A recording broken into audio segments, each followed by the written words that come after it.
The night they gave me that award and the grant I had earned for my charity work, I came home proud.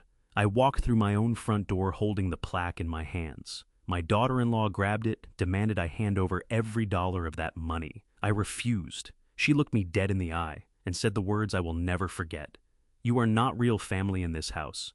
My son stood right there, said nothing, so I left. What happened next? They never saw it coming. Parts of this story have been shaped for storytelling and educational purposes. Any resemblance to real names or places is coincidental. But the lesson woven through it is something I believe every family ought to sit with.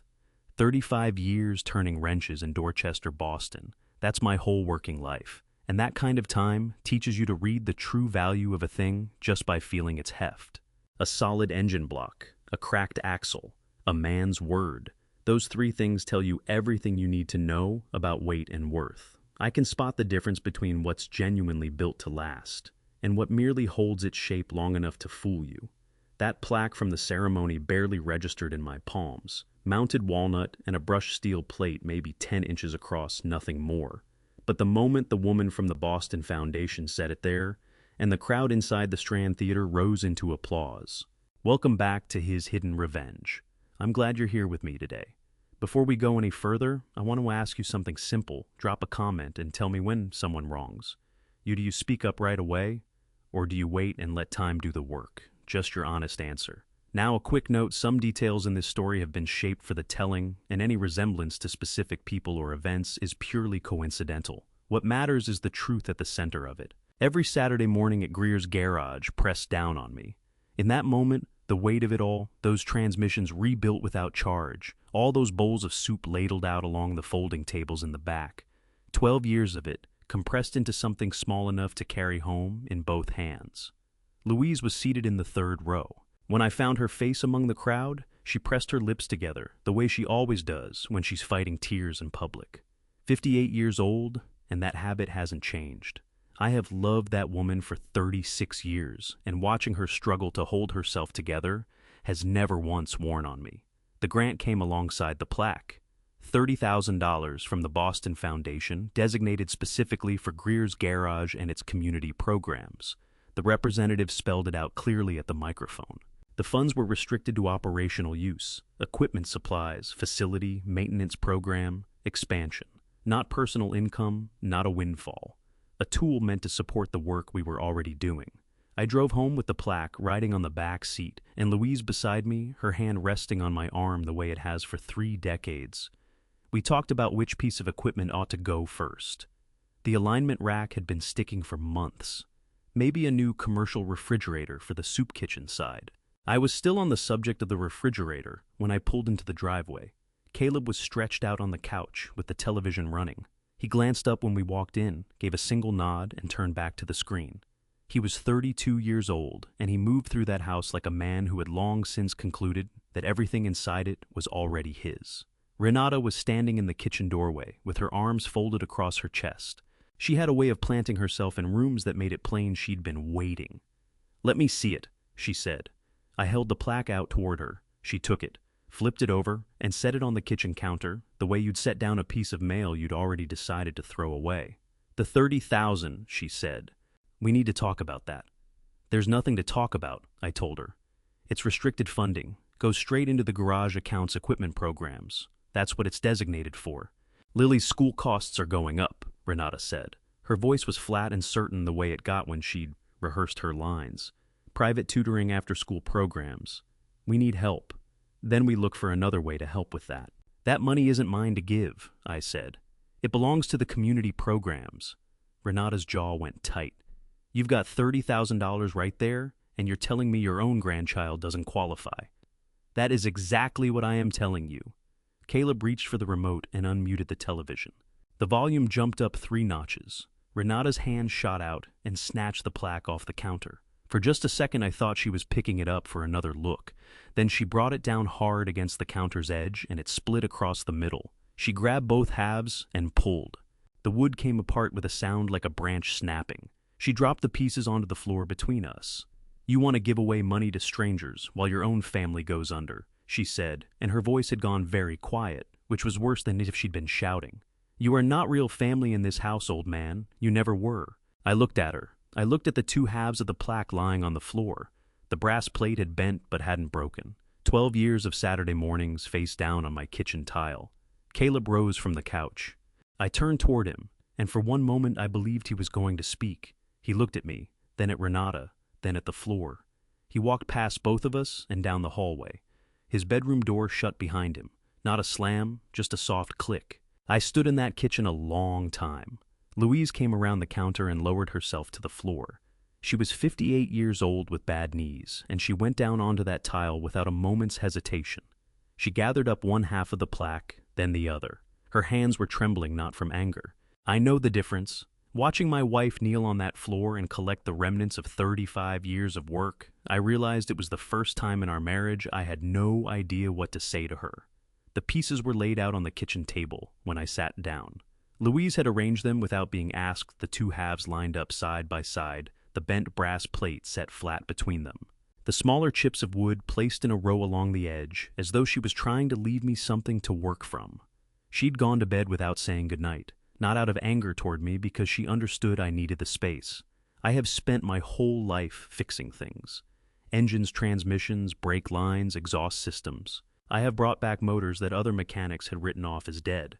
I understand how broken things go back together. But I sat at that kitchen table at 11:00 at night and could not find a place to start. Greer's garage began in a rented bay on Bowden Street in the winter of 2012. I had just retired, and Louise warned me I'd lose my mind inside four walls. So I found the bay, cleared it out, and started offering free repairs to people in the neighborhood who couldn't afford dealership rates. Within 6 months, we had a waiting list. Within 2 years, we'd added the soup kitchen in the back, 4 donated upright freezers, and a rotation of 40 volunteers. That plaque on the table stood for 12 years of 7-day weeks, and every dollar I had put back into the community rather than into a savings account.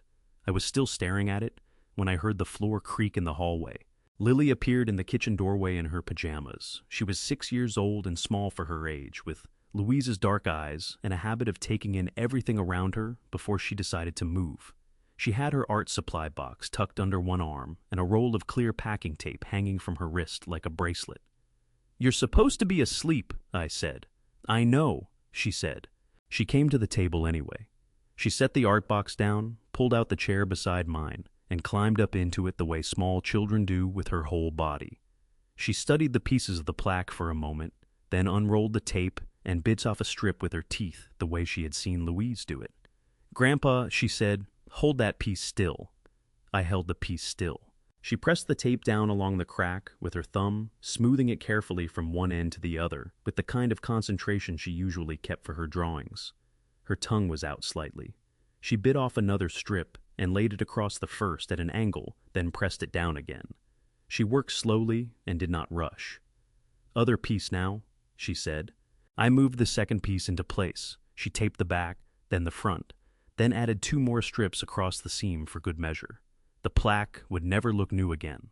The crack ran clean across the middle, and the tape caught the kitchen light in a way that made it visible from across the room, but it was in one piece. Lily set it upright against the sugar bowl and studied it with her head tilted. "It's still good," she said. "Yeah," I said. "It is." She turned to look at me, and she wore the expression children get when they've been thinking something through very carefully before deciding to say it. "Grandpa, don't be sad. Going to the garage with you is my favorite thing in the whole week. Every Saturday when I wake up, I think today is garage day, and that makes everything else okay." I put my arm around her, and she leaned into my side the way she always did, her head resting against my ribs.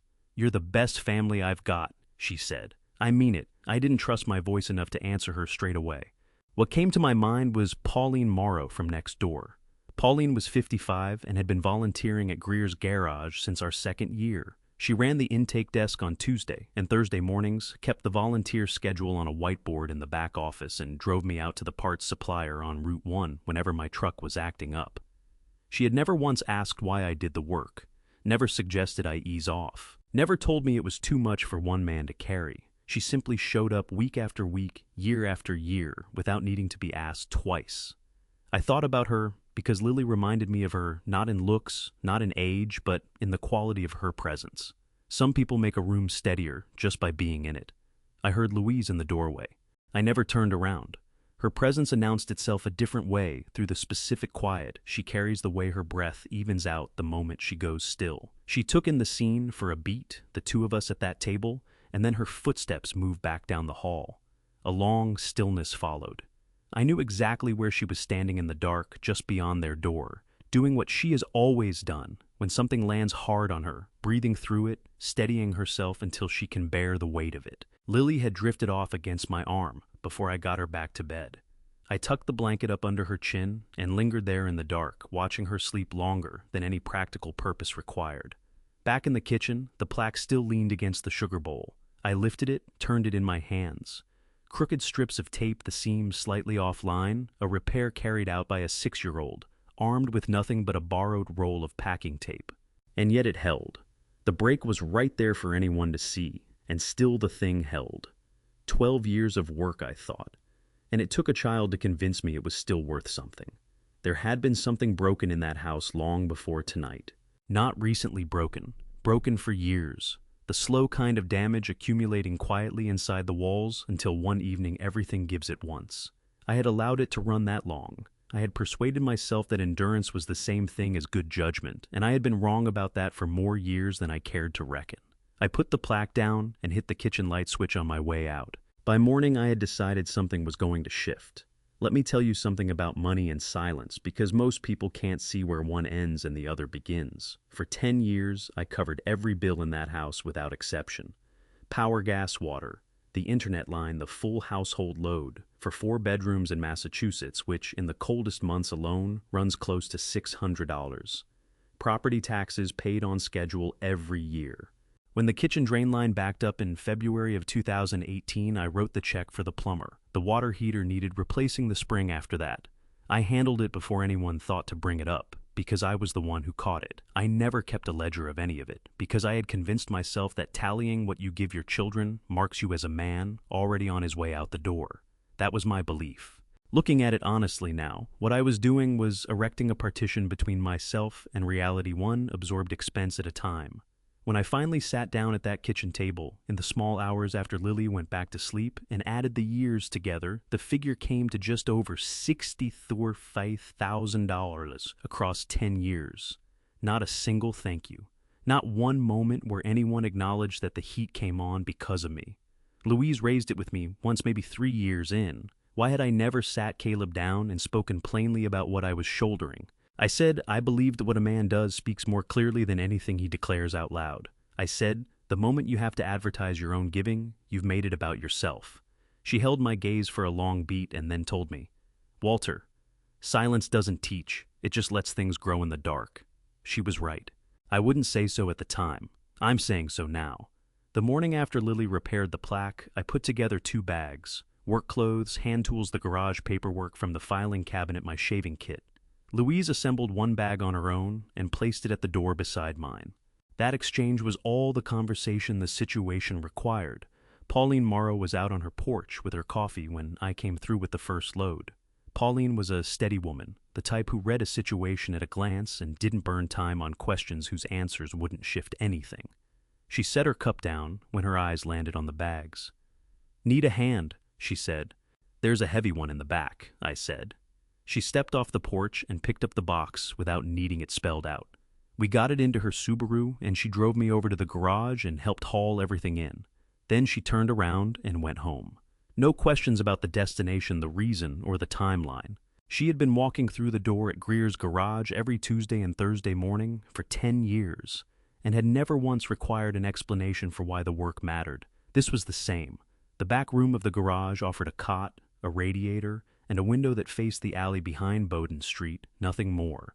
Louise arranged her things on the shelf above the cot, set her reading glasses on the windowsill, and the place became home the way it does for people who don't require ceremony for that to happen. 14 days later, the electricity died at the house. Caleb rang at 7 in the morning, early enough that I could tell Renata had wound him up to it the previous night, and he'd been lying awake ever since building a head of steam. There's a tightness that comes into his voice when he's working to project more fury than he actually has. "You cut the power," he said. "I quit paying for it," I said. "Those aren't the same thing. There's a child in this house. Lily is with us. I told him not quite accurate yet, but it was coming, and neither of us needed it spelled out. You can't walk away from your own family like this, Caleb said, and his voice snagged on the word abandon, the way it does when someone has been coached on the precise word to deploy. That's elder neglect. That's abandonment. I'll report you. I need to lay something out because it's worth understanding. Under Massachusetts social services law, elder abandonment hinges on two conditions. The first is that the accused holds a designated caregiver role with a formal legal obligation to the older person. The second is that the older person is incapable of managing their own care. I was 60 years old, healthy, living by my own choice in a space I had selected, myself running my own finances, and a community organization that had been operating for 12 years. Caleb had no legal standing and nothing factual to stand behind. He was reaching for a grave-sounding word because the real ones had run out. Caleb. I said, my name is on the deed to that house. You do well to pull it out and read it before you start dialing anyone. The silence that came back from his end wasn't his usual kind. It had a different texture, the sound of air leaving something that had been inflated. Water's out too, he said. His voice dropped down now. Get in touch with the utility company, I said. Open your own account. You're 32 years old. I put the phone face down on the workbench and left it there. Louise sat at the small corner table with her tea watching me through all of it. She doesn't step into the middle of conversations between me and Caleb, never has. It's one of roughly 1,000 ways she's wiser than I am. How did he come across? She asked. Frightened, I said. Not angry, frightened. She gave a slow nod and closed both hands around her mug. Later that evening, the phone lit up again. Unknown caller. I watched the screen through 3 full rings before the name resolved in my contacts. Renata Greer. The number was unfamiliar, which told me she'd borrowed or used a different phone, which told me she'd worked out that I might not answer her own number and had found a way around it. I left the phone on the workbench and let it go to voicemail.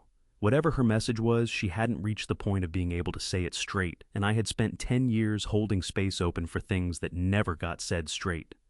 That particular door was closed now. Some details in this story include fictional elements added for storytelling purposes. Louise does not trade in gossip.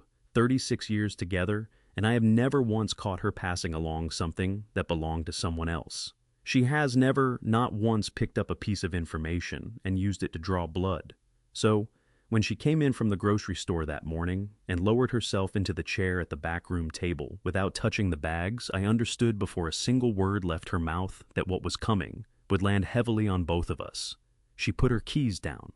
Her hands came together on the table.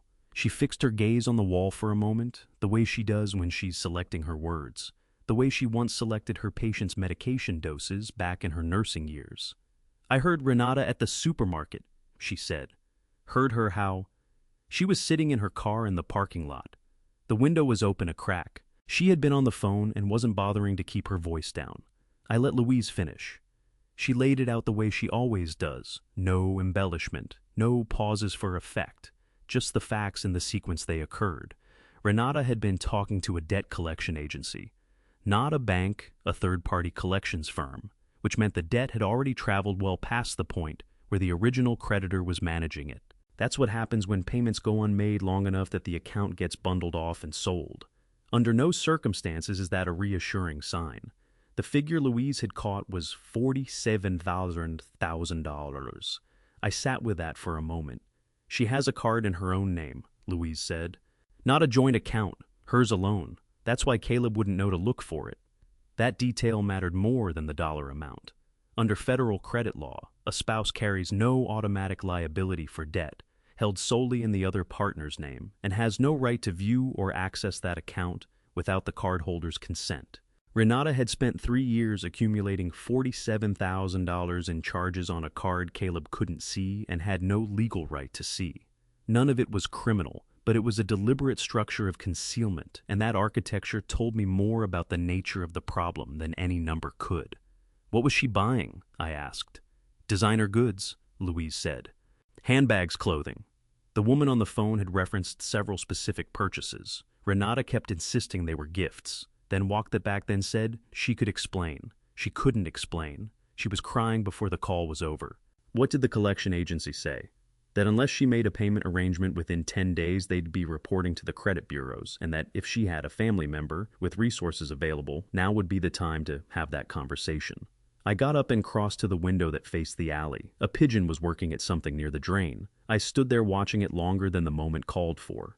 Looking back, I can recognize the things I had let myself overlook. The way Renata always reached the mail slot before anyone else, moving through the envelopes with a practiced quickness, sliding certain ones into her pocket before setting the others on the counter. The way her whole frame went rigid whenever her phone rang from a number she didn't recognize. Not the ordinary wariness of someone dreading bad news, but the brace-specific tension of someone who already knows precisely what the call is going to be. I had registered both of those things and filed them somewhere more comfortable. She's particular about her mail. She doesn't like unexpected calls. I had extended her a courtesy of interpretation she had never actually earned. She had told the woman on the phone that her father-in-law had money, Louise said, that she was working on it. That phrase hit differently than everything else. Working on it, not hoping, not asking, working on it, like a project with a plan and a timeline. The $30,000 grant she had demanded the night of the ceremony wasn't an act of desperation. It was one move in a larger strategy. I returned to the table and sat back down. "Caleb doesn't know," I said. "Caleb doesn't know." Louise agreed, and Renata had no intention of telling him. Not if she could get the money from another source before it came to that.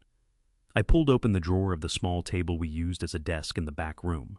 Beneath the garage's insurance documents and the volunteer schedule folder lay the property deed I had carried with me when we moved out. I lifted it onto the table. The paper had started to yellow at the edges. Walter Greer, 1990. The year sat clearly in the upper right corner of the document, 2 years before Caleb was born. Louise looked at the deed. She looked at me. "What are you going to do, Walter?" I ran my thumb along the document's edge, feeling the faint ridge the notary seal had pressed into the paper 34 years ago. In any repair job, there comes a moment when the assessment is complete, when you know exactly what's broken and exactly what the fix requires. The work itself hasn't begun, but the not knowing is finished. What remains is simply the doing of what the situation demands. "I'm going to finish what needs finishing," I said. That was all. I folded the deed and slid it into the inside pocket of my jacket against my chest, where I'd know its location without having to look. Louise reached across the table and covered my hand with hers for a moment. Then she rose and began working through the grocery bags, placing each item on the shelf with the steady, deliberate care of a woman who has concluded that the most useful thing she can do right now is make certain there is food in the house for whatever is coming. I watched her and thought about 36 years and about what it means to share your life with someone who doesn't flinch. There is a particular kind of anger that was never really the property of the person carrying it. I have seen it in the garage, men who walk through the door with their fists already wound tight before a single word has been exchanged, whose eyes are on you, but whose minds are somewhere else entirely. Someone else loaded that anger into them, and they drove it across town. Now they're standing in your doorway with nowhere to put it. Caleb showed up at Greer's garage at 2:15 on a Tuesday afternoon. I know the exact time because we were 40 minutes into the lunch service and I had just finished helping Mrs. Oduro, a 70-year-old woman who came in every Tuesday and always took the far end of the third table near the window, get her tray settled after the arthritis in her right hand made carrying difficult. I had just straightened up when the side door swung open. Caleb stood in the entrance and took in the room the way a man looks at a place he has already decided to find beneath him. His gaze moved across the folding tables, the people seated at them, the volunteers working the rows with trays and pitchers of water. His jaw was set. His hands hung at his sides, but there was no ease in them. Fingers slightly curled, the posture of someone who has been clenching and releasing them the entire drive over. Pauline was at the serving counter, ladling soup into bowls. She glanced up when the door opened, read Caleb in a single look, and went back to her work without any change in expression. That was her particular skill, absorbing everything, displaying nothing, until she judged that the moment actually required a response. Caleb threaded his way toward me through the tables. The people eating kept eating. They had seen many things come through that door across 12 years, and had long since learned to keep their attention on their own plates until a situation made its nature clear. "You think this is a good use of your time," Caleb said. His voice carried loud enough that the two nearest volunteers slowed their movements without meaning to. feeding people who have nothing to do with our family while your own son can't keep the lights on. We are serving lunch, I said. Lower your voice. I will not lower my voice. He moved a step closer. The color in his face had gone past ordinary anger into something raw. I could see Renata in the set of his jaw, in the rehearsed precision of the words. He'd been hearing those sentences in his own kitchen for weeks, and had finally driven them across Dorchester and brought them to my door. You have $30,000 sitting in a foundation account, and you're out here feeding strangers. What kind of father does that? The kind who keeps his commitments. Your commitment is to your family. His hand came down on the serving table hard enough to rattle the nearest stack of trays. Your son, your grandchild, not every person who walks in off Bowdoin Street. The room went very still, not silent. The kitchen fans kept running, and somewhere at the far end, a chair scraped concrete. But the human noise had drained away. 40 people were looking at their food and listening. Mrs. Oduro set her spoon down. She reached out and righted the small cup of juice that had tipped when Caleb's hand struck the table, doing it without raising her eyes, with the quiet efficiency of a woman who has spent a lifetime steadying things that other people knock over. Caleb's arm swung sideways. A tray at the edge of the table went over. The bowl on it met the floor and broke soup spreading in a wide arc across the concrete. Pauline set her ladle down. I looked at my son, 32 years old, planted in the middle of a room full of people who had come here because they had nowhere else to turn, surrounded by 12 years of evidence of what this place was. With soup across the floor, and his chest rising and falling, and his eyes lit up with a fury that hadn't even started out as his. "Are you done?" I said. His mouth moved for a moment without landing on any words. "Then pick up what you knocked over," I said. "These people are still waiting on their lunch." Caleb held his ground for 4 or 5 seconds that stretched out considerably longer than that. Something passed across his face, not remorse, not yet, but the first far cousin of it. The moment when a man catches the sound of himself from the outside and doesn't quite recognize what he's hearing. Then he turned and walked back through the tables and out the side door. The door came to behind him. He didn't pick up a thing. Pauline came around the counter with a roll of paper towels and crouched down and started working on the soup without needing to be told. Another volunteer brought a fresh bowl. Mrs. Oduro lifted her spoon back up. I went to the utility closet and got the mop. By the time the lunch service wrapped and the last person had headed out, and the tables were folded and pushed against the wall, it was past 4:00. Pauline poured 2 cups from the pot. We kept going on the back burner and set one on the workbench beside me, without a word. She drew up a stool and settled on the other side of the bench, both hands wrapped around her own cup. We stayed like that for a stretch. The garage had gone quiet the way it does at the end of a full day, the particular settling stillness of a space that has held a lot of people and is now breathing back out. "He's in pain," Pauline said at last. It wasn't a defense of what he'd done. It was simply an accurate observation, stated plainly the way Pauline stated most things. "I know," I said. "Doesn't make it right." "No," I said. "It doesn't." She nodded and drank her coffee. Outside, the light along Bowdoin Street had gone amber with the late afternoon, the way it goes in January when the sun drops quickly, and the whole block takes on the look of an old photograph for about 20 minutes before the dark moves in. My phone buzzed on the workbench. I flipped it over. Caleb. I let it roll to voicemail and set the phone back down. A minute later, the notification came through. I pressed play and brought it to my ear. The tone in Caleb's voice had shifted from what it had been inside the garage. The heat had drained away, replaced by something colder and more measured, which I had always found more worrying than the heat. "Dad, this is your last chance. Pay the bills or get out. That house is mine now anyway. You should think carefully about what happens next." I set the phone down on the bench. I slipped my hand into the inside pocket of my jacket and felt the edge of the deed through the paper. It was the first time in several days I came close to smiling. I called Hector Fuentes on the drive over. Hector had been with Area B3 in Dorchester, Boston for 19 years. We'd met at a community board meeting in 2014 when he came to present on the Neighborhood Watch program and stayed afterward to help us carry tables back inside. He had volunteered at Greer's garage 3 or 4 times since then, generally around Thanksgiving when we ran the big meal service. He was a plain-spoken man who understood the gap between what the law required and what a situation actually deserved, and knew those two things didn't always point the same direction. When I laid out what I needed, he said he'd be there in 20 minutes. Louise sat in the passenger seat with her hands folded in her lap. She hadn't said much since I told her we were going back to the house. She didn't need to. After 36 years, the silences between us carry their own kind of meaning. Caleb and Renata were in the living room when we came through the front door. Caleb on the couch, Renata behind him with her arms folded. The two of them arranged with the careful quality of people who had been waiting and had rehearsed in advance how the scene would unfold. Caleb got to his feet when he saw us. "You got my message," he said. "I did," I said.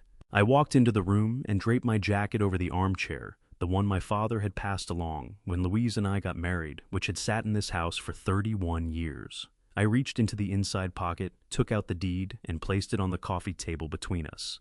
Caleb looked at it without reaching for it. "My name on the deed is Walter Greer," I said. "Recorded with the Suffolk County Registry of Deeds in March of 1990, 2 years before you were born, Caleb. This house has been mine since before you existed, and it stays mine until I decide otherwise." "You can't throw us out," Renata said. Her voice had a sharpened edge, but underneath it I could hear something that sounded like the first notes of fear. "We live here. We have rights." "You have been living here as my guests," I said. "No rent paid, no lease signed. Under Massachusetts state law, that makes you licensees, not tenants. That distinction matters." The front door opened and Hector Fuentes came in. He was in uniform, which I hadn't requested but which I understood. Some conversations settle faster when the authority in the room has a visible form. "Evening," Hector said. He took in the deed on the table, looked at Caleb, at Renata, at me. "Mr. Greer, you want to walk me through the situation?" I walked him through it. He listened without cutting in. When I finished, he picked up the deed, checked the recorded date, and set it back down. "Sir," he said to Caleb, "do you have a lease agreement for this property?" Caleb's jaw tightened. "He's my father."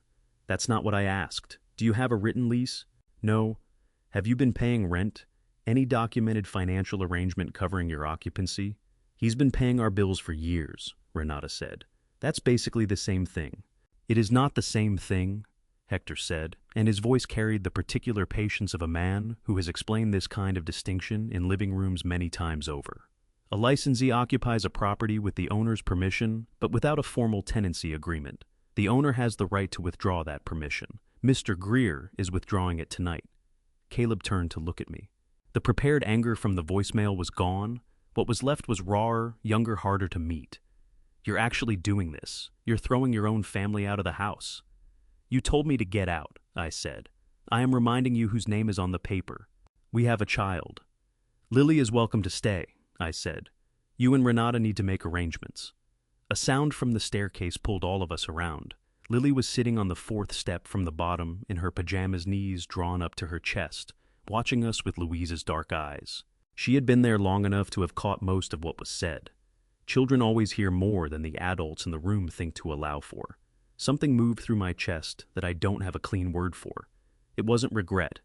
I had made the right call, and I knew it. But right calls are not always painless ones. Looking at that child on the stairs, 6 years old, working to make sense of what the grown people in her life were doing, I felt the full weight of every year I had waited too long to act. I went to the stairs and sat down beside her. She leaned into my arm right away the way she always did, like a plant angling toward the light. "Grandpa," she said quietly, "are you and Daddy fighting?" "We're having a serious conversation," I said. "Grown-up business, nothing for you to worry about. Is everybody going to be okay?" I put my arm around her. She was so small. "Go get your bear and your backpack," I said. "You're going to stay with Grandma and me for a while. You can sleep in the room at the back of the garage. You always said you wanted to sleep there." She looked up at me. "The one with the window that looks at the alley. That's the one." She considered this for a moment with the gravity that 6-year-olds bring to logistical questions. Then she nodded and went up the stairs to get her things. Caleb and Renata packed in a silence that had the texture of surrender. Hector was the last one out. He gripped my hand at the door, said nothing that didn't need saying, and I was grateful for that. Louise and I held our ground in the living room while the final bags were carried out. The moment Caleb's headlight swept across the front window and vanished into the dark, Louise rose and came to stand beside me, not touching, just near enough that her arm's warmth reached mine through the air between us. Lily appeared at the foot of the stairs with her backpack, her bear tucked under one arm, and her art supply box in hand, that last item her own idea entirely unprompted. She pressed her face to the window and studied the bare driveway. "Is the alley room warm?" she asked. The good radiator's in there, Louise told her. That was enough for Lily. She gave a small, decisive nod and slipped her hand into Louise's. I shouldered the backpack and clicked off the light. The 3 weeks that followed Caleb and Renata's departure were the stillest stretch we had lived through in years. Not the stillness of an empty house, that echoing kind where the silence bounces back at you, loaded with everything that used to be there. This was quieter than that. The kind that moves in when something that has been grinding wrong for a long time begins slowly, incrementally, to grind a little less. Lily slept in the alley room, the good radiator ticking beside her, the window facing the back of the building across the way. By the end of the second day, she had fixed 3 of her drawings to the wall above the cot. No announcement required, that act said everything. Each morning, Louise braided her hair at the little table in the back room, while Lily spooned through her oatmeal and delivered whatever observations had occupied her mind at waking. 6-year-olds surface from sleep with opinions already fully assembled. The precise number of legs an insect is owed, whether clouds have shapes they prefer, what name rightfully belonged to the pigeon that had claimed the spot near the alley drain. Walter she had settled on. She presented this to me with the gravity of a ruling, and I told her it was exactly the right name for a pigeon. Every morning at 7:45, I drove her to Mather Elementary on Sanford Avenue. The first week I had gone to the front office and had the emergency contact records brought current. Caleb and Renata remained on file, but my name sat at the top, a practical arrangement they had signed off on months before, back when their schedules started sliding into chaos.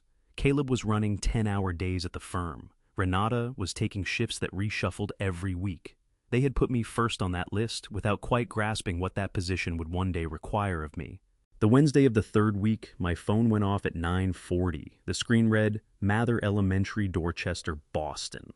I was into the call before the second ring died. Mr. Greer, this is Carol Fenwick, Lily's teacher. I'm sorry to disturb your morning. Lily took a fall on the playground about 20 minutes ago. She scraped her knee pretty badly, and she's been crying and asking for you. We've tried to reach her parents, but we haven't been able to get through. 15 minutes, I said. I'll be there. I turned to tell Louise, and she was halfway into her coat already. Mrs. Fenwick met us at the front office, a compact woman in her 50s, reading glasses, riding high on her forehead, carrying herself with the settled calm of someone who has shepherded children through every conceivable crisis and rarely sees anything for the first time. She led us back to the nurse's station.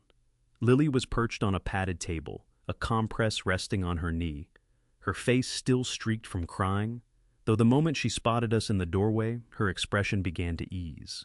Both arms shot out toward me. I lifted her, and she buried her face against my shoulder. I knew you'd come, Grandpa. I told Mrs. Fenwick you'd come. Of course I came, I said. Mrs. Fenwick held her position in the doorway, while Louise bent to examine the knee. The scrape was real, a broad, raw graze across the kneecap, already cleaned and bandaged with gauze. Something else, though, had drawn the school nurse's eye before we got there. Mrs. Fenwick raised it in a low voice while Lily was busy with the graham crackers Louise had pulled from her coat pocket. The nurse flagged some bruising, Mrs. Fenwick said quietly. Along her arms and her shins more than a single fall would account for. She felt it was worth having someone look at. Kids do collect bumps, but the distribution was, she let the thought sit. She just wanted a family member to know. I caught Louise's eyes above Lily's head. Louise's face stayed level, but the hand she had resting on Lily's back pressed down a degree harder. We'll have her seen, I said. Mrs. Fenwick nodded. As we moved to go, she put a hand briefly on my arm. She brings up the garage every Monday, she said. Sharing time every week. It's always the garage. We headed to Boston Medical Center. I had gone past that building easily 100 times over 12 years and never given it a second look. Big sand brick, a parking structure bolted to its side, a covered drop-off out front, where people hunched against the wind with their collars raised. I let Louise and Lily out at the entrance and went to find a space. By the time I reached the front desk, they had already been walked back to a room in the pediatric emergency department. I gave the intake nurse what she needed: Lily's date of birth, her insurance still current under Caleb's employer, Plan, for now the name of her pediatrician. The nurse keyed it all in, passed me a visitor badge, and gestured down the hall. Lily was up on the examination table when I got there, working through the graham crackers, filling Louise in on a book her class had been reading. She had that quality small children sometimes carry, a trust that situations tend to resolve themselves, provided you are patient and well-stocked with snacks. The emergency physician came in, looked at the knee, then turned his attention to the bruising the school had flagged, doing it without any particular ceremony. He put a few questions to Lily in that unhurried, easy register the good pediatric doctors have. How was she feeling? Did anything hurt? What subject did she like best? Lily mentioned the pigeon named Walter. He smiled. Then he said he'd like to run some additional tests to make sure he wasn't missing anything. A nurse drew blood from the inside of Lily's elbow, while Louise held her hand and encouraged her to look toward the window. Lily kept her composure this time. She fixed her gaze on the glass and watched a pigeon pace along the outer ledge. "That one ought to be named Louise," she said. My wife laughed a real laugh, sudden and warm. It was the first I'd heard from her in 3 weeks, and it reached me like a door opening somewhere down a dark hall. We settled in the waiting area, while the results were processed. Louise had her mending bag with her. She carried that bag the way some people carry novels, always something purposeful for her hands to do. She located the pair of Lily's socks with the hole worn through the toe and set to work on them, needle moving with the quiet, methodical patience she applied to anything broken that she believed could be mended. I sat next to her and kept my eyes on the corridor. 40 minutes passed. Then the emergency physician returned, and he hadn't come alone. Beside him was a woman I hadn't seen before, middle-aged, moving without hurry, carrying herself with the particular steadiness of someone accustomed to sitting down with people in the worst moments of their lives, and has found that plain, direct speech is the most merciful approach. "Mr. and Mrs. Greer," she said, "I'm Dr. Nadine Cho. I'm a hematologist on staff here. Would you come with me? I'd like to go over Lily's blood work with you." Louise laid the sock in her lap and looked at me. I got to my feet. The consultation room was at the far end of the hallway. It was not a long walk. I have covered greater distances without registering a single step. That particular stretch of corridor I will carry with me until I die. The room itself was small, spare, without ornament. A table, 4 chairs, a box of tissues on the sill, placed there by whoever first understood what conversations this room was built to hold. Dr. Cho sat facing us. The emergency physician slipped in for a moment, then excused himself. His leaving told me what I needed to know about whose words these were going to be. She did not ease into it. I appreciated that. "I want to speak plainly," she said. "Lily's blood work has come back with serious abnormalities. The white cell count, the platelet levels, the differential. When you look at them together, the picture is consistent with acute lymphoblastic leukemia. All." Louise's hand found mine under the table. "I need you to take in what comes next," Dr. Cho continued, "because it carries as much weight as the diagnosis itself. All is the most common childhood leukemia, and it is also the most treatable. Caught at this stage, the success rate for treatment runs between 85 and 90%. What's coming next changed everything I thought I understood about the people closest to me. The weight of it didn't hit all at once. It arrived slowly, the way a wound does when the shock wears off. Before we get there, tell me this: if someone you loved had been quietly working against you, would you rather know the full truth, or would you choose to let it go? That is not a small number. That is the majority of children who go through this protocol and come out the other side. I heard every word. I understood each one. But the room had done something, shifted in some way I couldn't account for. The way a room changes when a window breaks. The temperature stays the same, but the air is no longer what it was. Louise was asking questions. Her voice beside me was steady and precise, the voice she used during all those years as a nurse, when a family was terrified, and someone had to be the one who kept thinking. What was the treatment protocol?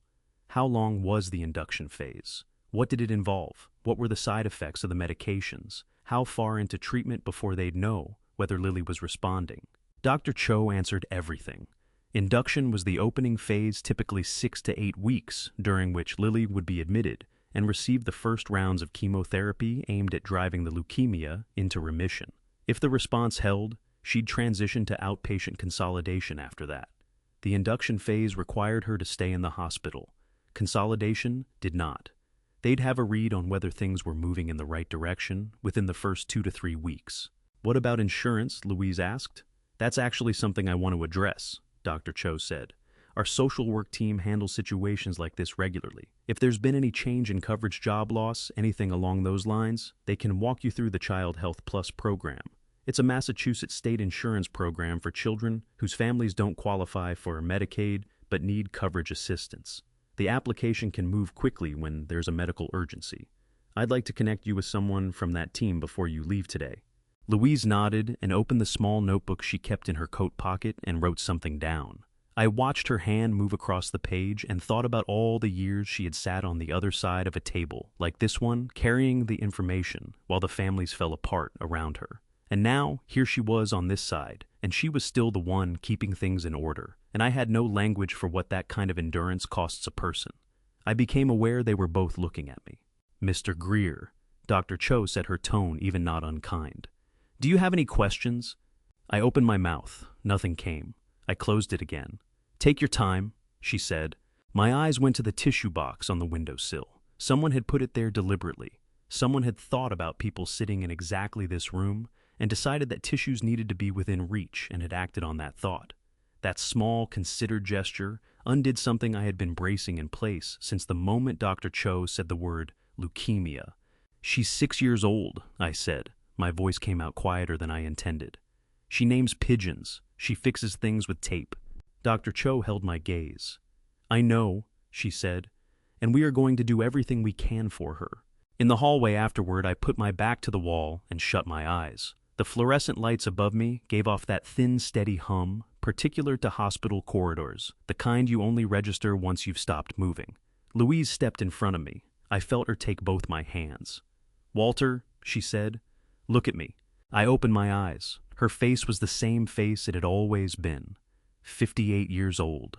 The lines at the corners of her eyes that I had watched deepen across 3.5 decades. The particular set of her jaw that meant she had already decided what came next and was waiting for me to catch up. "She needs us right now," Louise said.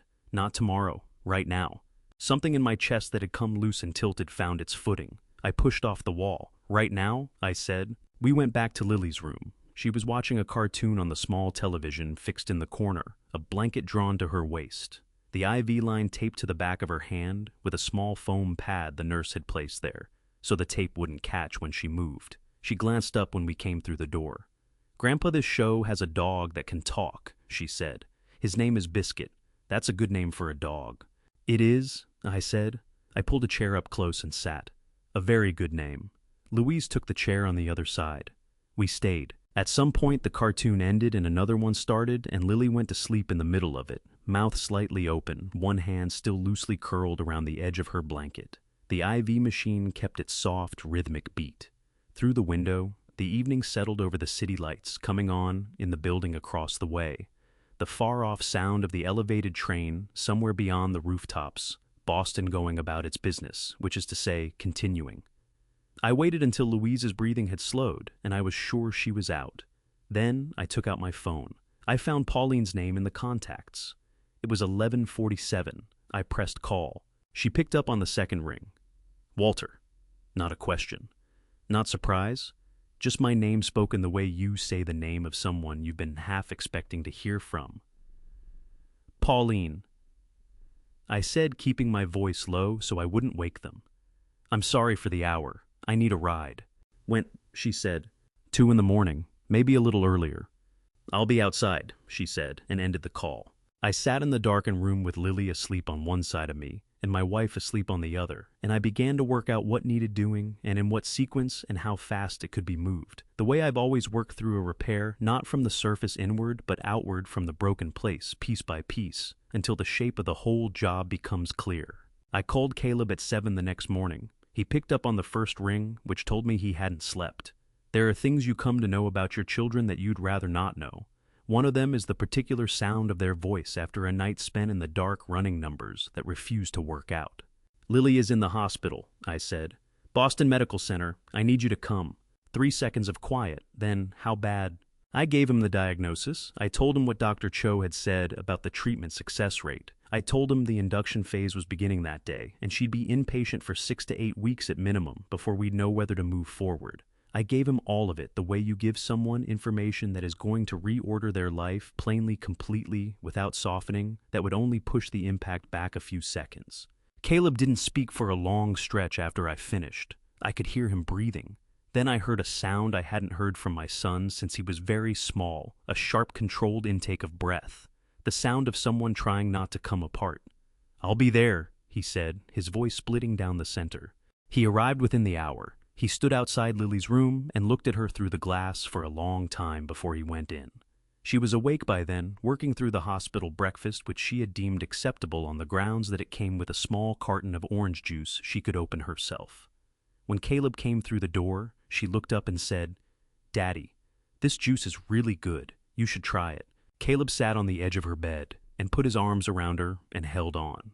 What happened next, I did not see directly. I know it because Caleb told me later, and because some of it I was able to piece together from what I knew of the people involved and the decisions they were capable of making. Caleb had no savings. He and Renata had been paying rent on a studio apartment in Alston. Between the rent and the daily costs and the debt Renata was already carrying, nothing was left over. When Lily was admitted and the initial intake paperwork came through, there were expenses that insurance, even with the Child Health Plus application in motion, would not immediately reach. Deposits, administrative fees, the gap between what was owed today and what coverage would eventually reimburse. Caleb went to someone he should not have gone to, a man he knew through a mutual acquaintance, the kind of arrangement that exists in every corner of Massachusetts, in the gap between what banks will extend and what people find themselves needing. He borrowed $15,000. The interest rate was never framed in terms that translated to an annual percentage, which is precisely how you know the number would have run afoul of Massachusetts's criminal usury statute, which sets the felony threshold at 25% annually. He did not tell me any of this at the time. He told me later, after everything had come apart, when he was finally speaking plainly. The money found its way to the wrong hands within 2 weeks. I know the sequence because of what came after.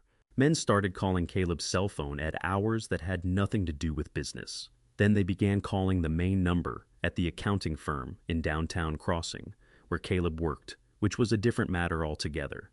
His employer had already issued 2 written warnings in the quarter before, one for missing a client deadline, one for errors in a quarterly report that had needed after-hours correction. The firm kept records of everything. That was how they operated.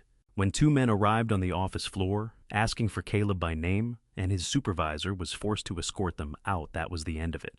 His manager called him in that same afternoon. The termination was documented as conduct detrimental to the professional environment, which under Massachusetts at-will employment law required no further explanation.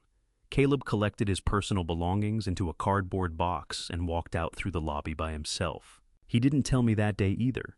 He came to the hospital and sat with Lily and read to her from the book Mrs. Fenwick had sent over. He said nothing about the box sitting in the trunk of his car or the phone buzzing steadily in his pocket. Louise found the drawing on a Thursday afternoon. She was doing laundry in the small washroom at the far end of the pediatric ward. The hospital kept a family laundry room for long-term parents, 2 machines in a hallway that carried the smell of detergent and the particular weariness of people who had been sleeping in chairs. She was working through the bag of Lily's clothes from the garage, checking each pocket before loading the machine, the way she had always checked pockets because Lily had a habit of tucking things in them and forgetting they were there. In the inside pocket of Lily's winter coat, the yellow one with the toggles that Lily called her duck coat, Louise found a piece of paper folded into quarters. She spread it open on top of the machine. It was a crayon drawing, 5 figures standing in front of a building. The building had 2 wide doors drawn open, and above them, in careful child's lettering that leaned slightly to the right, the way Lily's writing always leaned, were the words, "Greer's Garage." The figures were different heights. The 2 tallest stood in the center gray hair, rendered in circular scribbles. 2 medium-sized figures flanked them. The smallest stood in the middle of them, all arms extended so that its hands touched the hands of the figures on either side. At the bottom of the page, in those same careful leaning letters, "My Family." Louise stood in the laundry room, holding the drawing in both hands. Behind her, the washing machine started its cycle, and the sound of rushing water filled the small space. Her shoulders dropped first, then her chest.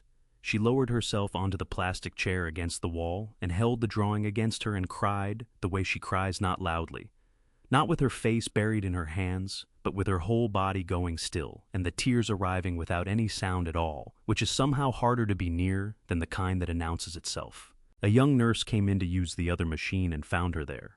"Are you all right?" she asked. Louise looked up. "My granddaughter drew this," she said, and held it out so the nurse could see. The nurse studied the drawing for a moment. "She drew all of you," she said. "Yes," Louise said. She did. She folded it carefully back along its creases, put it in her coat pocket, finished the laundry, and carried it back down the hall. She didn't tell me about it until that evening, when Lily was asleep, and the room had gone dim, and Louise reached into her pocket and set it on the tray table between us, without a word. I looked at it for a long time. She drew all of us, Louise said quietly, even when we weren't acting like it. I set the drawing down. Through the window, the city was going dark, lights coming on in the buildings across the way, one by one in the early evening, the way they do in March when the days are still short, and the darkness arrives before you're ready for it. I began to understand what I needed to do. Renata left on a Thursday evening. I know the sequence because Caleb laid it out for me afterward, and because some of what he described I could check against things I had already seen and heard. I'm going to tell it the way it happened, not the way it felt, because how it felt is Caleb's story to tell, and Renata's. I only have the edges. The call came to Renata at 4 in the afternoon. She was in the family waiting area on the pediatric floor, 2 chairs from where Louise was reading. She stepped into the hallway to take it. The man on the other end represented the collection agency that had purchased her credit card debt, the same account, the same $47,000 that Louise had overheard her arguing about in the supermarket parking lot on Bowden Street 2 months earlier. The account had been escalating since. He told her that if she didn't arrange a payment by end of business Friday, they would send a representative to her known locations to initiate contact in person. He read the locations aloud. The hospital was on the list. Renata knew what that meant.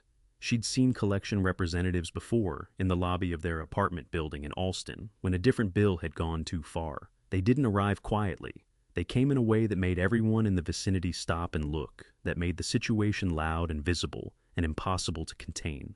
She looked through the window of Lily's room, at her daughter lying in the hospital bed, a line taped to the back of her hand, and she made a calculation that was wrong in its conclusion, but not in its love. She believed that if she wasn't there, they wouldn't come. That if she went and handled it head on, she could keep it off Lily's floor, away from the nurses who knew their family by name, away from the room where her daughter was trying to get well. She found the notepad the hospital kept in the family lounge and wrote Caleb a letter. She told him about the debt in full, the amount, the years it had accumulated, the card in her name, the things she had purchased, and the reasons she had given herself at the time, and the reasons that fell apart when she tried to write them down in a hospital waiting room. She told him she was going to go deal with it. She told him she was sorry. She left the notepad on his jacket on the chair and walked out of the hospital at 5:17 in the evening. The meeting with the collection representative took place in the parking lot of a diner on Gallivan Boulevard in Alston. She had requested that location herself. Neutral ground, she'd said, somewhere she could leave from. The man she met was not unkind, which was somehow more difficult to sit across from than if he had been. He explained that the agency's position was unchanged. Without a minimum payment of $3,000 by Friday, the in-person contact protocol would move forward. She told him she didn't have $3,000. He said he understood. She asked whether any other arrangement was possible. He said he would note her request in the file. She sat in her car in that parking lot for a long time after he drove away. The Gallivan Boulevard traffic passed in front of the windshield. She called 2 people she thought might be able to help. Neither could. She sat until it was dark, and then sat longer, and then drove back to the hospital because there was no other place to go and her daughter was inside and she couldn't make herself stay away. But she didn't return to the room. She went to the 4th floor hallway and stood outside Lily's door and looked through the narrow window at the side of the frame. Lily was asleep. The monitors alongside the bed traced their slow green lines. Louise was in the chair beside her, with her head tilted back, also asleep. The room had the look of a photograph of something Renata had broken and did not know how to fix. Caleb came around the corner at the far end of the hallway, carrying 2 cups of water from the machine by the elevator. He stopped the moment he saw her. She turned. Neither of them moved. Then Caleb set both cups down on the floor against the wall, crossed the hallway, and took hold of her arms just above the elbows, the way you grab someone you're afraid is about to drop. And whatever had been keeping her upright gave way. She told him everything. Not in order, not with any composure, standing in the hallway outside their daughter's room at 10:15 at night. Fluorescent lights humming overhead, a night nurse passing at the far end of the corridor, and neither of them giving it a thought. She told him about the card and the debt, and the years of buying things she couldn't justify now, and the phone call that afternoon, and the diner parking lot on Gallivan Boulevard, and the 2 people who hadn't been able to help, and the letter she'd left on his jacket, and why she had gone, and why she had come back. Caleb's grip tightened on her arms as she talked. His jaw was working. When she finished, he didn't speak right away. Not from coldness, not from anger, but from the particular pause of a man who has just had the structure of the last 3 years dismantled in the space of 10 minutes, and needs a moment to find solid ground in the new arrangement. "Why didn't you tell me?" he said. The words came out rougher than he meant them to. "Because I was ashamed," she said, "and because I thought I could handle it before you ever had to know. Jess." He said her name the way he used to say it at the beginning, before the apartment, and the bills, and the quiet distance that builds between two people who have stopped being honest with each other. "We have a daughter in that room." "I know," she said. Her voice cracked on the second word. "I know we do." He pulled her in. She pressed her face against his shoulder, and right there in that hospital hallway, she cried, the way she had been holding off crying for 3 years, without any effort to muffle it or manage it, her whole body shaking with the release of it. Caleb held on with both arms. His eyes were wet. His jaw was set. He did not let go. "We did this," he said into her hair. "Both of us." "Both of us," she said. They stood there a long time. The night nurse passed again at the far end, and didn't slow, which was a mercy. "We have to go talk to my father," Caleb said at last. Renata pulled back and looked at him, her face undone. "He'll turn us away." "Maybe," Caleb said, "but we're going anyway." He picked both cups up off the floor and handed her one. She took it.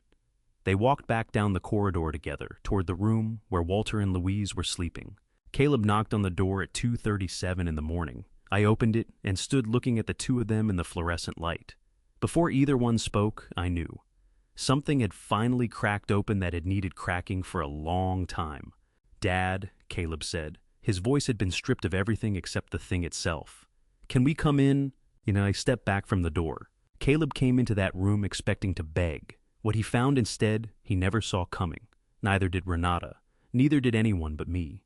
The room was too small for 4 people, and a conversation this size. Earlier in the evening, when Louise and I had settled in for the night, I'd pulled 2 extra chairs in from the hallway so there was enough seating as long as nobody needed to move around.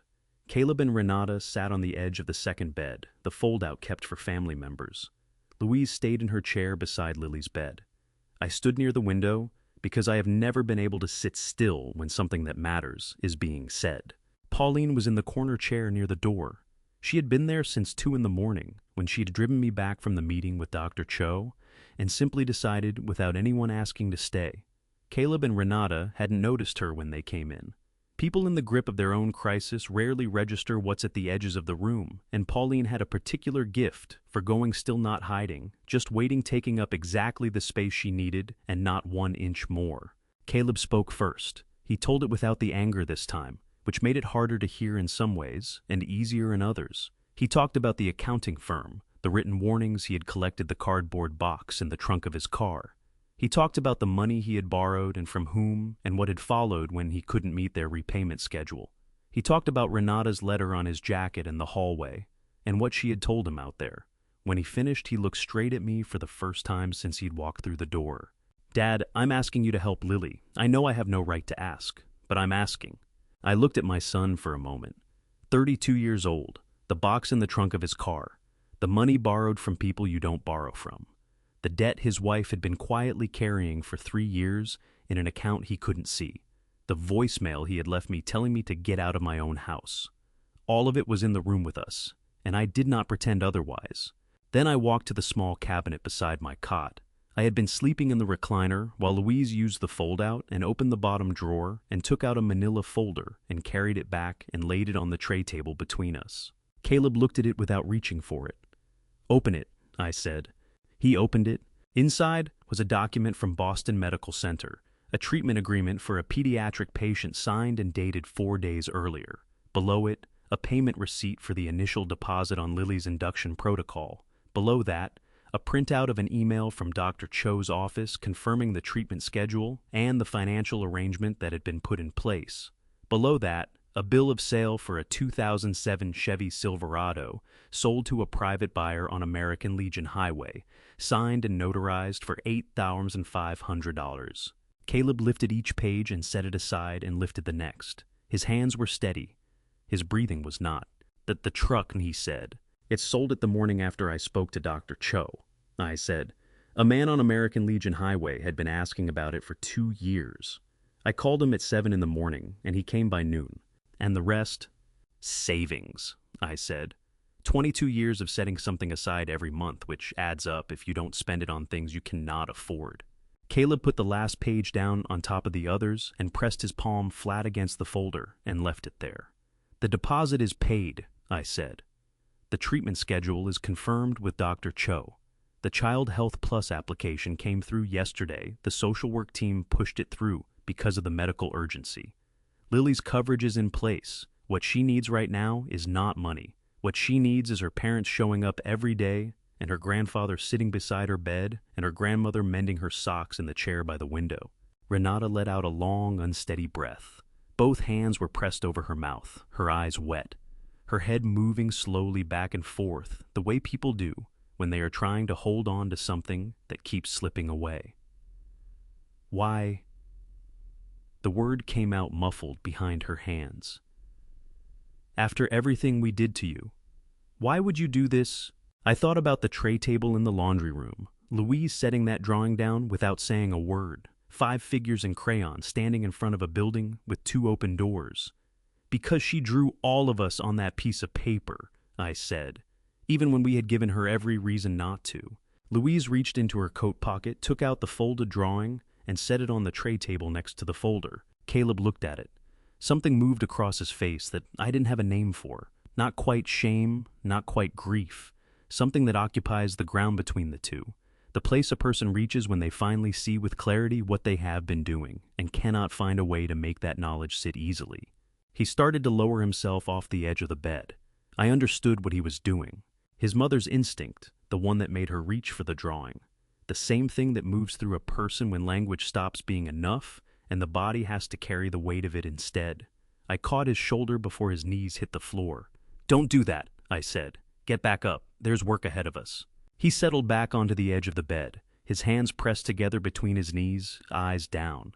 Then Pauline spoke from the corner, her voice low and even. "He rang me at 11 at night."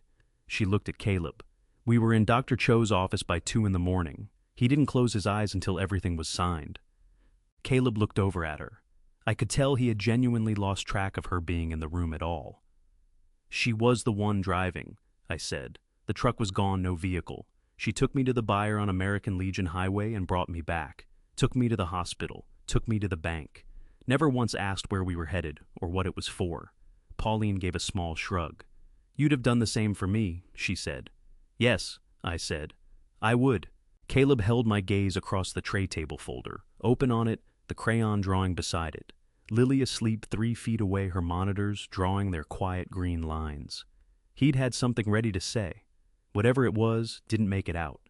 What surfaced instead was plainer. Younger stripped of the armor he'd been wearing for years. "The $30,000, he said. "The grant. Did any of it go to this?" "That money was never mine to spend on this," I said. "It belongs to the people the garage serves. Every dollar of it is still where it belongs." Caleb sat with that for a moment. "Then how do we deal with what's still owed?" I turned toward the window. Dawn was starting to show at the edges of the sky, a pale gray seam of morning pushing up behind the rooftops across the street. "That," I said, "is something the two of us work out together." Pauline put her post on the Dorchester Community Board Facebook page at 6:45 on a Friday morning. She'd checked with me first. She'd arrived at the hospital at 6, technically before visiting hours, but the night nurses on the pediatric floor had quietly stopped enforcing that, for our family, somewhere around the 2nd week. We sat side by side in the hallway outside Lily's room, and she read me the whole thing off her phone before touching the button. 2 paragraphs. The first laid out the situation plainly. Walter Greer had run Greer's Garage on Bowden Street for 12 years, and his 6-year-old granddaughter Lily was currently receiving leukemia treatment at Boston Medical Center. The family was in a hard place. The second paragraph said the hospital's charity care fund was accepting contributions on Lily's behalf and that the link was below. Nothing about the eviction or the shouting or the money or any of what had come before. Just a child, a neighborhood. the distance between them that sometimes, if you're lucky, closes. She looked up from the screen when she finished. That works, I said. She posted it, dropped the phone in her pocket, and we sat there together while the hall stayed quiet around us, drinking the coffee she'd carried in from home in a thermos. I want to be straight about what came next, because the temptation is to make it sound bigger than it was. Plenty of people saw the post and did nothing, like maybe share a comment with a prayer emoji, and then silence. That is the honest shape of how these things go, and I'm not going to sand the edges off it. The people who came through deserve to be counted against the full, accurate picture of the people who didn't. The volunteer crew that had been showing up to Greer's garage on Tuesdays and Thursdays for years. 11 people, most of them retired. Most living within a short walk of the garage. Every one of them put something into the charity care fund within 48 hours of Pauline's post. One of them was a man named Rupert, who had been sorting out the garage's electrical problems at no charge since 2017. He came to the hospital in person, carrying a card signed by all 11 of them. He found me in the hallway, pressed the card into my hand, shook it once, and left. No ceremony, no speeches. The owner of the PHO restaurant on Bowden Street, a woman who had been sending her staff to us for discounted repairs since 2018, mailed a contribution with a handwritten note. 4 words: "You fed us, back." Mrs. Fenwick put together a collection among the families at Mather Elementary and came in with $430 in a sealed envelope. Alongside it, a card the children had decorated crayon drawings of cars and soup bowls, and a building that was unmistakably meant to be Greer's garage, even if the scale was entirely invented. 430, 11 people, one Fio restaurant on Bowdoin Street. That was the sum of what came, not a surge, not a miracle, enough. The call from the Boston Foundation arrived on a Tuesday. The program officer identified herself crisply and got to the point. The foundation had come across the community post and needed to confirm that the $30,000 grant designated for Greer's garage operational purposes had not been diverted toward personal or medical bills. I told her it had not, and I told her exactly how the treatment costs had been met, my own savings, and the proceeds from selling a personal vehicle. The grant sat in the garage's account untouched, designated for equipment and programming, as written in the original agreement. A silence came down the line. "I want to be candid with you, Mr. Greer," she said. "We had some internal discussion about whether garage programming had continued. Given how much time you've been at the hospital, the question came up." "Every scheduled day since Lily was admitted, the garage has been open," I said. "Pauline Morrow has run Tuesday and Thursday programs herself. Saturday meal service hasn't skipped a single week." Another pause. "Mr. Greer, can I put you on hold for a few minutes?" She was back in 4 minutes. "I've just come from a quick conversation with our grants committee. They've reviewed the situation, the programming has continued without interruption, the funds are confirmed to be used properly. Given all of that, they've agreed to move up your renewal review. Normally September. They'd like to do it next month if that suits you. Same grant level as before. Another $30,000. Not on account of Lily, on account of the work not having stopped." I thanked her, ended the call, and sat for a minute in the hallway with the phone resting in my palm. The renewal money, when it landed, would go to the garage entire every dollar, exactly as the agreement required. But there was a standing provision in Massachusetts, nonprofit healthcare policy community organization. Grants could be partially steered toward patient assistance funds when a documented relationship existed between the organization and the patient. Lily had been coming in to help at Greer's garage on Saturdays since she was 4 years old. Her name was in the volunteer logs. The charity care administrator confirmed it. Up to 20% of a qualifying community grant could be directed to patient assistance in circumstances like these. 20% of $30,000 was $6,000 money that could move through a clean, legitimate channel to address Lily's outstanding costs without pulling a single dollar away from what the garage was built to do.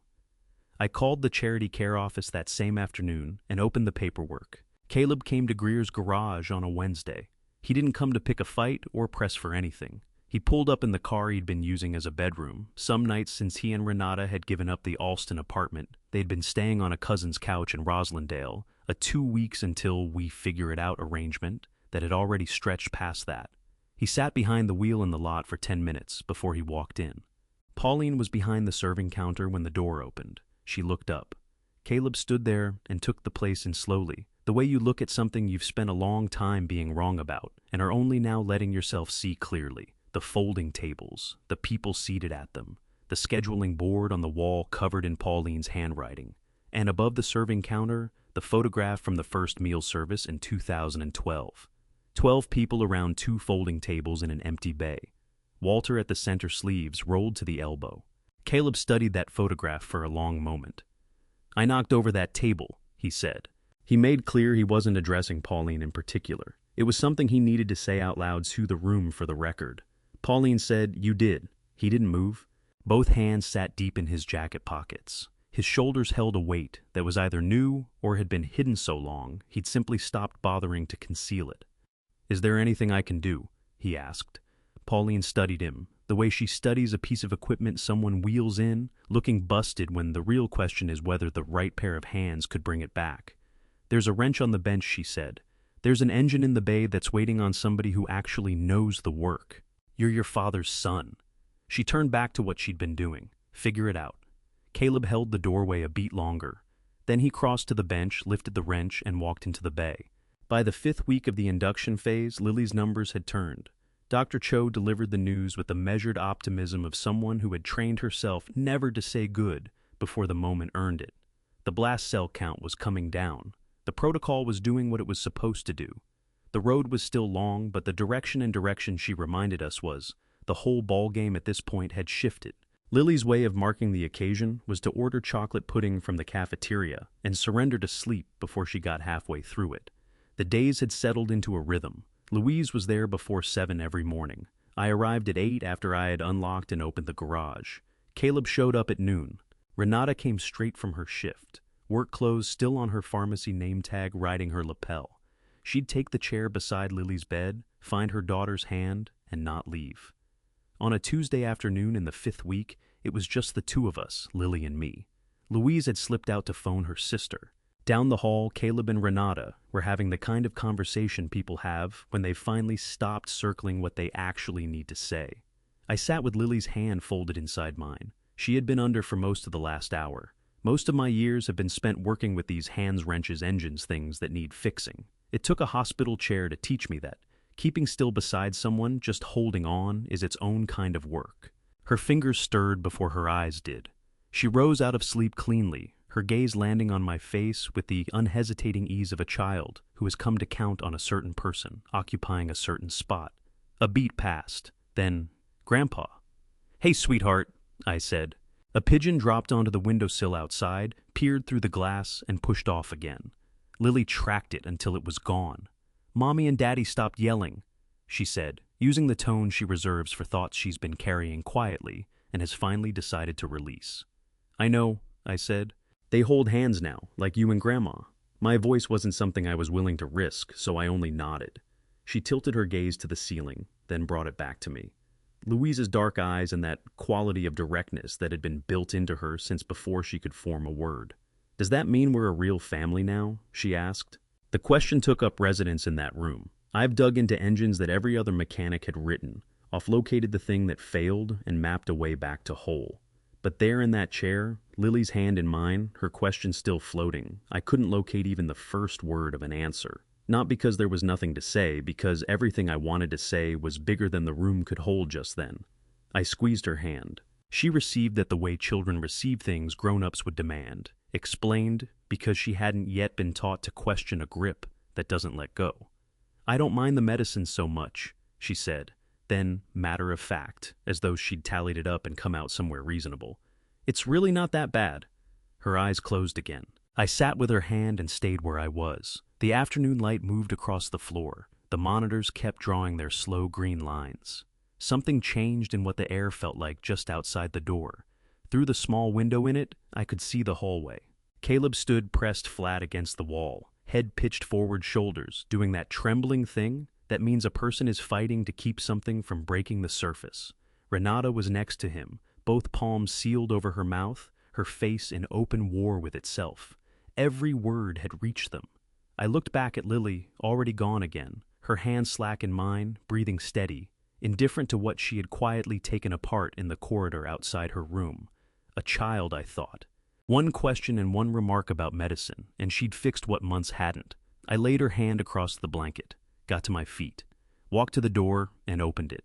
Caleb came off the wall. His eyes were raw, his jaw was locked. He was breathing with intention the way a person breathes when they're hauling themselves back from a hard place.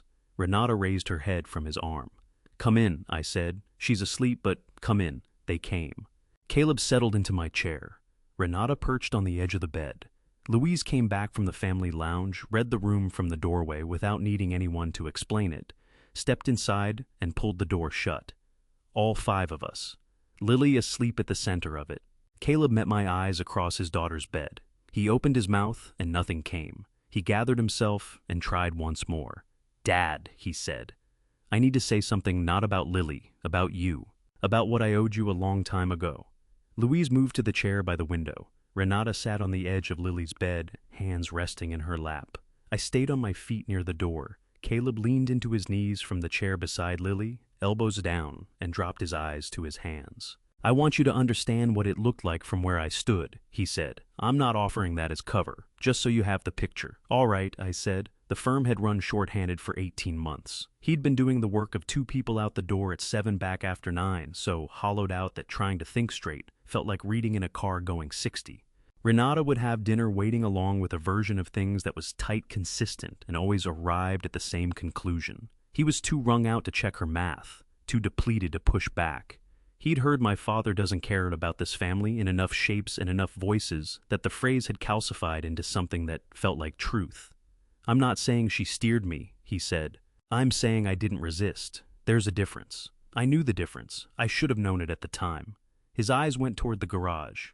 "In 12 years, I never once walked through that door before that Wednesday. I went past 100 times and figured I understood what the place was." He paused. "I had no idea what it was." "No," I said, "you didn't. I walked in and found the photograph from 2012. 12 people, 2 tables, you standing in the center." He stopped. "I kept thinking about that voicemail, the one where I told you to leave your own house." A small, hard shake of his head. "I have searched for whatever word describes a man who does that. I haven't found it." Caleb let me finish. Not hard, just steady, the way a man speaks when he knows that stopping means he won't find his way back into it. "I was standing in that kitchen when Renata pulled the plaque off the wall. I watched the whole thing happen, and then I left the room. Not the voicemail, not the bills, not what went on at the garage. That moment, that's the one." He sat up straighter. "I should have put a stop to it. I didn't. That belongs to me.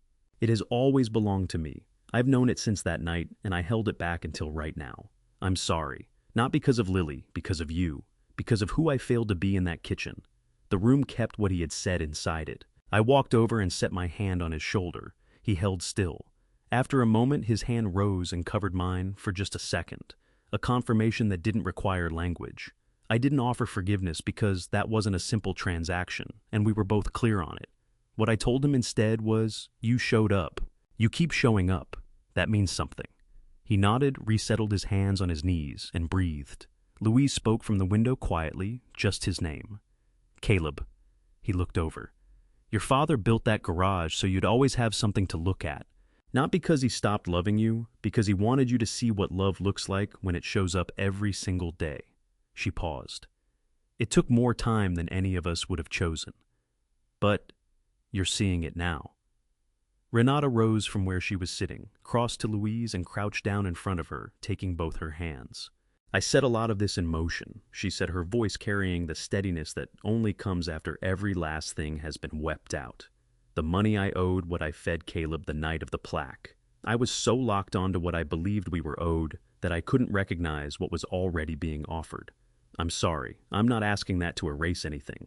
I just need you to know I see what I did." Louise studied her for a moment. Then she tightened her grip on Renata's hands and said, "Get up. Don't crouch on hospital floors. They're not nearly as clean as they look." Renata made a sound that landed somewhere between a laugh and a sob, too close to the edge of both to be either. She stood. Louise held on to one of her hands. I looked at the 4 of us and at Lily, asleep at the center of the room, and I thought of the drawing 5 figures in front of a building with 2 open doors, the smallest figure standing in the middle, with her arms stretched wide enough to touch everyone else. She had drawn what she believed was possible. "There's work to do," I said. They looked at me. Come Monday, the garage needs another set of hands. You know enough about engines to be of use as long as you actually pay attention. I looked at Caleb. Can you pay attention?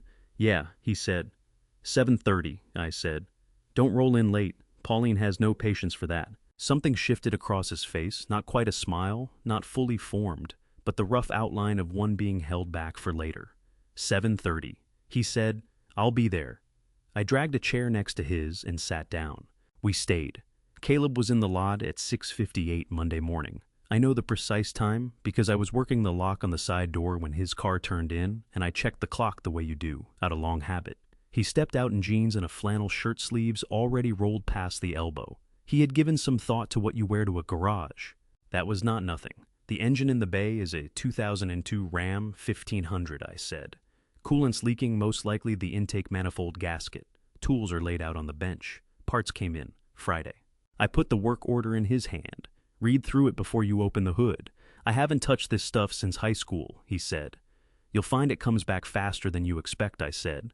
The hands hold on to things the mind lets go of. He hit 2 snags that morning. Both times he appeared at the office door with a specific question, not a vague appeal for help, but a precise question about a precise problem. I gave him what he needed, and he went back under. By noon, he had tracked down the leak, put in the new gasket, and confirmed the repair. He came to the doorway and said, It's holding. Good, I said. Write it up. He stayed until 4:00. He was back on Tuesday. 3 weeks in, I caught a glimpse of Renata on a Thursday morning. I was out front taking in a parts delivery when I spotted her. She was moving east along Bowdoin Street in the early morning, the sky still showing gray at its rim. Work clothes, dark slacks, collared shirt, pharmacy logo on the left breast pocket, hair drawn back over one shoulder, and the pace of someone with a bus to catch. She didn't see me. I stood there on the sidewalk, a box of parts in both arms, and watched her reach the corner and go.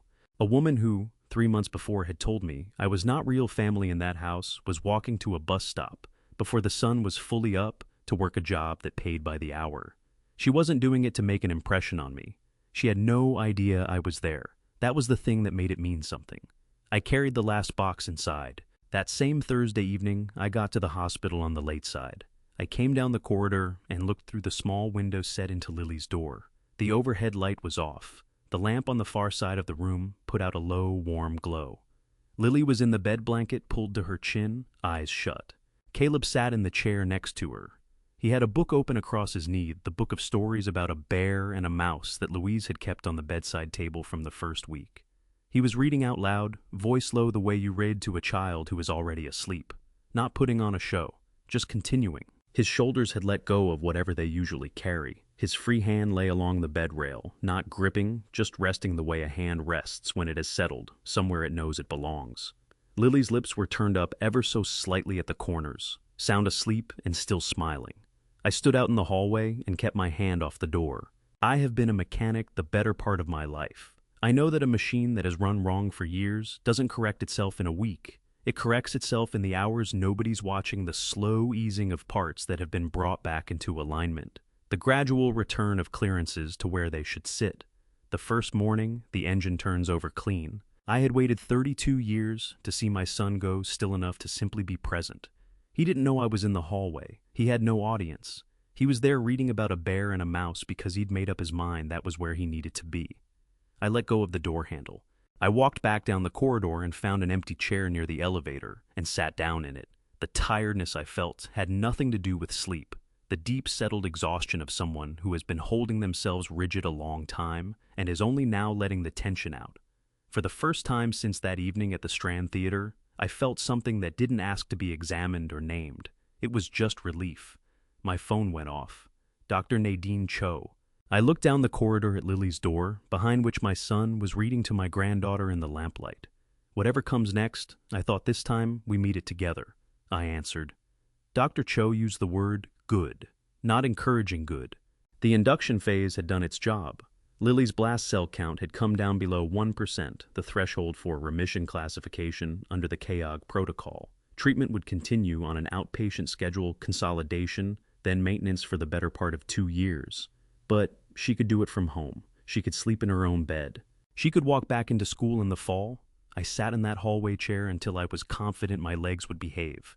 Then I got up and went to find Louise. The discharge morning was a Friday in early June. Dorchester had gone fully into summer, hot close, carrying the smell of food carts and bus exhaust. And underneath all of it, the green of Ronan Park 2 blocks off. We came together without anyone having to organize it. Louise arrived first with Lily's going-home clothes, the duck coat clean jeans, the Velcro sneakers. Caleb and Renata came in the same car, which meant they had left from the same place, which meant something in Roslindale had moved into something more deliberate than a couch arrangement. Pauline brought flowers cut from her garden.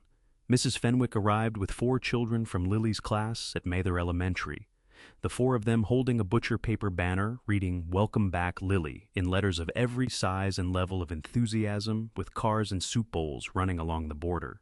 Dr. Cho walked Caleb and Renata through the outpatient schedule directly. She spoke to them as Lily's parents, which was exactly right. Lily sat on the edge of the bed in her duck coat legs, going back and forth. When Dr. Cho finished, Lily looked up at her and said, "Can I have one more pudding before I go?" The pudding was arranged. Lily ate it with full concentration. Then she climbed down, took Louise's hand on one side and mine on the other, and walked out without a backward glance. Outside, the June air arrived warm and gentle. Lily stopped on the sidewalk, tipped her face toward the sky, and closed her eyes for a moment, recording something she wanted to keep. Then she opened them, looked at all of us standing there, and seemed to find the whole arrangement perfectly in order. Pauline pressed the flowers into her arms. Lily said they smelled good, and she meant it. Caleb stepped away from the group and came to stand beside me, just at the point where the shadow of the overhang gave way to open sun. He looked out toward Bowdoin Street. He spoke the way men speak when the words need to travel through the air between them, rather than land face to face. "Oh, Dad," he said. "Yeah," I said. He let a moment pass, not because he was uncertain, but because he was making sure his words landed exactly where he intended. "I'm not going to let you carry this family by yourself anymore," he said. "Not the garage, not the bills, not any of it. I know I've got a long way to make up, but I'm starting now." I looked out at the buses, the foot traffic, the unremarkable movement of a Friday morning in Dorchester. "I know you are," I said. He nodded. We stood there a moment, the street going on around us. Then Lily pushed between us, one hand wrapped in mine and one in Caleb's, and looked up at both of us. "Are you guys okay?" she asked. Caleb looked at me across the top of her head. I looked back at him. "Yeah," I said. "We're okay," good Lily said. "Because I want to go see the garage." Caleb made a sound that came out as a laugh. It had been a long time since I'd heard my son laugh. It was worth waiting for. On the ride back, Lily sat between Louise and me in the back seat. "Grandpa," she said, "is the plaque still on the wall?" "It is," I said. "Exactly where you left it." She gave a little nod and settled her head against my arm. Through the window, Dorchester rolled by in the long evening light. Bowdoin Street, the park, the turn where the garage sat with its doors open wide, light from inside laying a warm rectangle across the sidewalk against the early summer dark.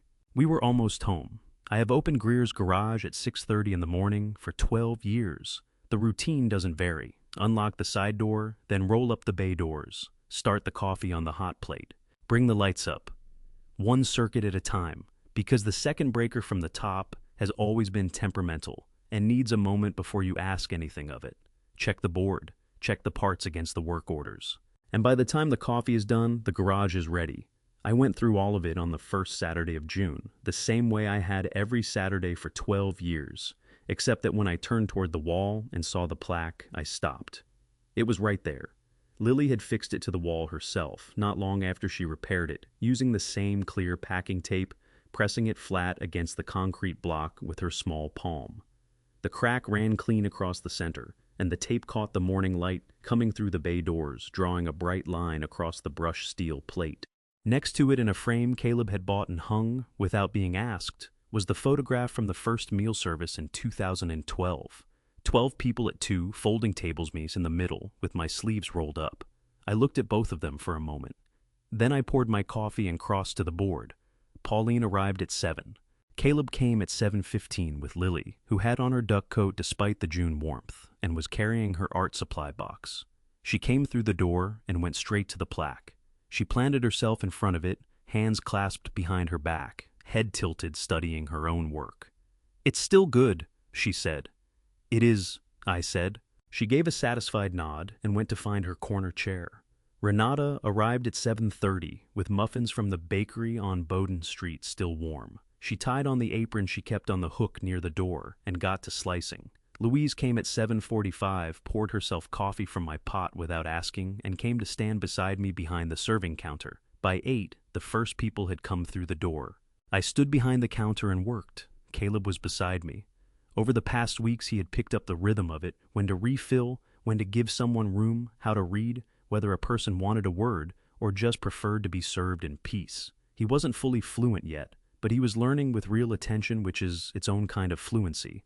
During a slow stretch, he looked over at the plaque on the far wall. She really did a good job with that tape. He said she did. I said I knew what I wanted to say and decided the moment didn't need me to say it out loud, but I thought it. I used to think family meant the people who shared your blood. Then I revised that the people who shared your roof. I had built my life around both of those ideas and found them wanting at different points. What I understood now, standing behind this counter with my son on one side and my granddaughter in her corner and my wife at the far end of the counter, was something plainer than either. Family is the people who show up. Not once, not only when it costs nothing, but in a hospital hallway at 2:00 in the morning, and on a Saturday in June when there's work to be done and every ordinary day that falls in between. That is all of it. Lily appeared at my elbow. She'd set down her pencils in favor of watching the room, which was always where she ended up eventually. "Grandpa," she said, "the line is getting long." I looked down at her duck coat, her Velcro sneakers, Louise's dark eyes looking up at me with the certainty of someone who has always known this is exactly where she belongs. "Right," I said. "Let's get to work." I turned back to the counter. Caleb was already in motion.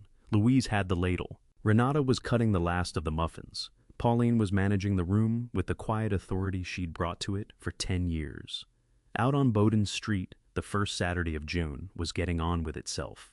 The light came in through the bay doors in the long, unhurried way of summer mornings, moving across the concrete floor and reaching the far wall where the plaque hung tape line, catching the brightness holding it.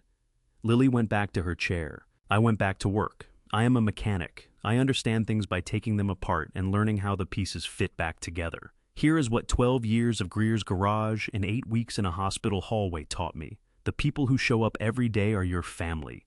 Blood describes a connection. It does not guarantee one. I spent 10 years paying bills in silence and told myself that was love. It wasn't love. It was avoidance with the clothes of generosity on. That first Saturday back at Greer's garage, Lily in her duck coat, Louise with the ladle, Caleb beside me, behind the counter that was not a ending. It was the first honest morning in a very long time. I spent years confusing silence with strength and payment with love. I thought, if I kept the lights on and never asked for anything, that was enough. It wasn't. I believe God sometimes strips everything down to the foundation so you can see what was actually holding the weight and what was only pretending to. What those months cost me the truck, the savings, the years of watching from a distance I would spend again. Because what came back was real, and real is worth the price. If you take anything from this story, take these things. When someone shows you who they are, in a quiet moment, believe it. The performances fade, but the quiet moments stay true. Never let your generosity be used as a weapon against you. There is a difference between giving and being taken from, and you are allowed to know which one is happening. If you are a father carrying this family alone, ask for help before the weight breaks you. Pride is a poor substitute for partnership. And if you have drifted from the people who built you, it is not too late to walk back through the door. This is the kind of father story that doesn't get told enough, the quiet kind where the revenge isn't loud, and the dad's path back to his family runs straight through his own willingness to hold on. If this story reached something in, you share it with someone who needs to hear it. Leave a comment below and tell me what stayed with you. And if you haven't yet subscribed to his Hidden Revenge, there are more stories like this one waiting for you. Thank you for sitting with me through this one. Until next time, take care of each other.